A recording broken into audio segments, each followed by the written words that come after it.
And the worst part is we have reason to cheer, multiple reasons to cheer for both people.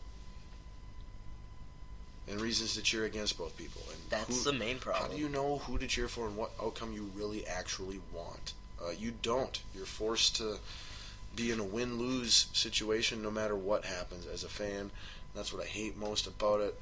When it's all said and done, I just can't see Taker jobbing at Mania to Shane McMahon. It just, no, let's not overthink it. Let's not overthink it. This is Undertaker versus Shane McMahon at WrestleMania. Undertaker wins. Period. The end. What do you think? I don't see... This is very similar to Brock and Dean. Because Brock, I just don't see losing, so we came up with a no contest. Undertaker, I just can't see losing. I don't see why he'd lose to Shane. What would make Undertaker lose to Shane? Is someone just going to interfere like Randy Orton, give him some RKOs? Again, it's a no disqualification match. It's Hell in a Cell. I think Vince McMahon is going to have a lot of screen time in this match and be involved in, aiding in the destruction of his son during the course of the match. I think Vince will be outside and, poking him through the holes in the cage or, yelling profanity at him, most likely, and horrible comments about how you're just a son of a, whatever. But, yeah, I've no overthinking it. Undertaker wins. That's just it. You're same on that too, yeah. Huh? All right. Well, there you have it. Our complete hour-long, in-depth, doesn't get any better than this, WrestleMania 32 preview. Again, thank you so very much for joining us here on the show once again for our second annual WrestleMania preview. And I look forward not only to the next time that you're on the show, but to next year at WrestleMania when we get to do this all over again. Yep. Thanks again, Doug Sanders, and take care. Was there anything you'd like to say to the listeners before we go? Oh, yes. I am the official sponsor of the Edge and Christian show. That's Holy Weeks of Awesomeness. And I'm here to say that you must watch the Edge and Christian show. That's Holy Weeks of Awesomeness on the WWE Network. That is all I ask. I ask you to watch Lucha Underground. Now it is time for you to watch the Edge and Christian show. That's Holy Weeks of Awesomeness. It is great. And don't listen to Sid on Twitter. Just when he talks about Edge and Christian. Yes. Everything else, listen to Sid on Twitter. Yes, everything else, listen to him. All right. Well, thank you very much, Doug Sanders. Take care. Yeah. Oh, wait. Yeah.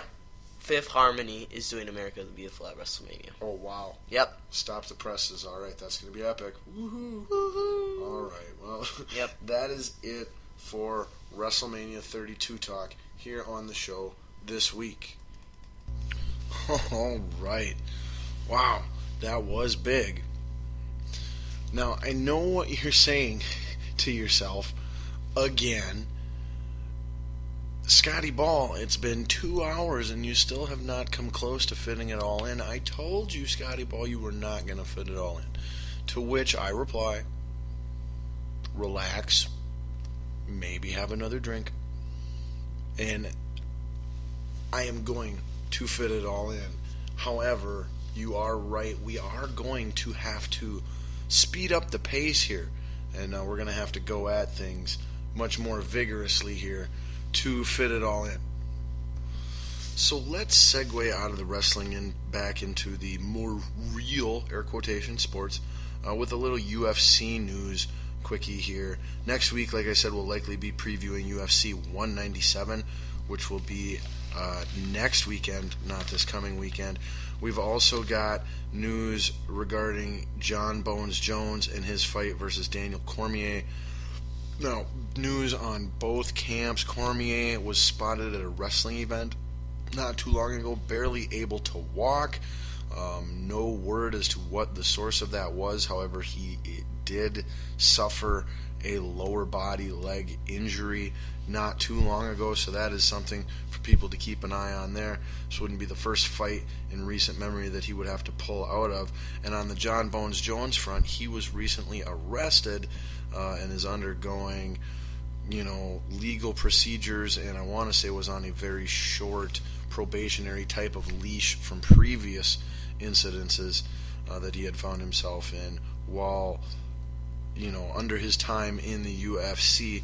So we will be, other than that, there's no official or final news on any person or the fight itself to relay at this time, but it is definitely something to keep an eye on, and do not be surprised if the John Bones Jones versus Daniel Cormier fight gets canceled, postponed, rescheduled, doesn't happen at its scheduled event. Now, speaking of a newly scheduled event that was just announced this week in the UFC, at the big UFC 200 here this coming summer, I believe it's end of June or first half of July, maybe it's the end of July, one of those J months in the summer, will be the big UFC 200.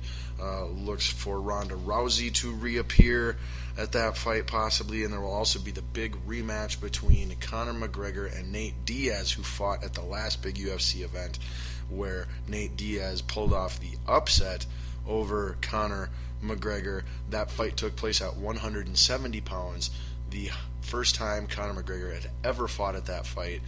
And the rematch, which is official now for UFC 200 between the two, will be held at the same weight. So I honestly, I was really hoping for a 155, a 160, or a 165, something anywhere between 155 and 165. That's what I was hoping for, because in that event, if Diaz were to beat him again, there would be no doubts, no asterisks, where now if Diaz wins again, to me it still poses the asterisk and the question of, is it just because it's too big of a weight class for Conor McGregor to be fighting in? Does it really prove who is the better fighter? So that is where I am a little disappointed in the booking of this fight. However, I do like the amount of time and preparation and experience now that McGregor will have to make it a little more fair of a measuring stick as to who the better octagon fighter is. But we will, barring suspensions or injuries, get to find that out at UFC 200. See, boom, one whole topic down. Like, we can do this, all right? Well, let's keep rolling quickie style. Let's move on to tennis real quick, as Maria Sharapova, as reported on this show a few weeks or a month or so ago, whatever it was busted by the tennis drug testing agency for a banned substance. Now, this banned substance is something she had been taking for years and was just added to the tennis's banned substance list with here in 2016, and she was caught at the Australian Open with it. The name that it goes under in the rules for banned substances now is a different name than the common name that she has been prescribed and using it under. So now we are at a place where the hearings are about to occur, and her appeal of, or any suspension or whatever that is, she could face, I want to say, up to a 4-year ban. This is like a first-time violation of a minor new freaking substance, and she could face a 4-year ban from tennis, 4-year suspension. Ridiculous, insane. Even a year is insane, way too much. Now, she can have her sentence greatly reduced if she can prove that she did not take it with the intention to gain a competitive advantage. And based off of everything I know and have shared with you, I can't see how an unbiased jury or committee of judges would not, feel that there is enough evidence to draw that conclusion. I think there absolutely is, and that she will get a very low reduced suspension. However, they will want to make some kind of example of her and not let her too lightly off the hook, which is terrible because female tennis has no stars outside of Serena Williams, and Sharapova is maybe the only other person in the world that anybody knows or cares about. And while she's not as on top of her game and elite as she once was a few years ago here, she is still very competitive and very good at her craft yet. So it's terrible for the business of female tennis and just pro tennis in general if she's out any period of time that involves her missing even one major.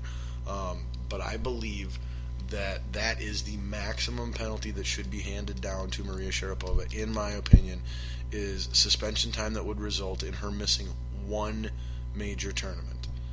No more than that. Anything more than missing just Wimbledon or just the French Open or just the U.S. Open at the end of the year. Anything more than one major tournament suspended is way too much and egregious and just bad for sports and the game of tennis in general. But boom, that's it for tennis. Moving on to PGA golf. A week ago, Jason Day was concerned about back injuries. He ended up playing through them, and not only that, but flourishing and winning his respective tournament. I'm not sure what tournament is going on this week, but it is the final tune-up opportunity before the Masters tournament next week, which we will be previewing in great detail on next week's show. Jason Day moved into a tie, I want to say, for the new number one ranked golfer in the world. Should hold that tie with Jordan Spieth. However, it is possible that Rory McIlroy has reclaimed that. But make no mistake, those three are the three best golfers in the world, hands down. It's not even close. Everyone else is on a totally different tier beneath those three. And so long as they can all stay healthy and keep their noses out of trouble, look for those three to usher in a new golden era of golf, starting last year already, but really continuing and flourishing here this upcoming golf season. All right, so moving swiftly along, and it's going to take us to the world of professional football, the National Football League. And I'm not going to report on any National League stories here this week, other than the fact that, once again, a reminder, the NFL Draft first round is 4 weeks from right now. Oh, can't wait. So excited. Now, my and possibly your Minnesota Vikings currently sit at the number 23rd pick in the first round of the draft. Consensus belief is that the Vikings will look to take a wide receiver if they stay at that position.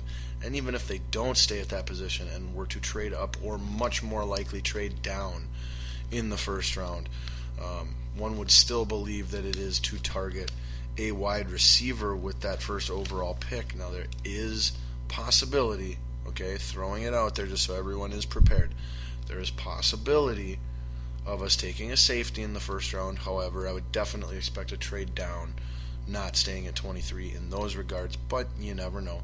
But safety is still a strong area of need that we will address in the first 3 rounds or 4 rounds if we know what is good for us.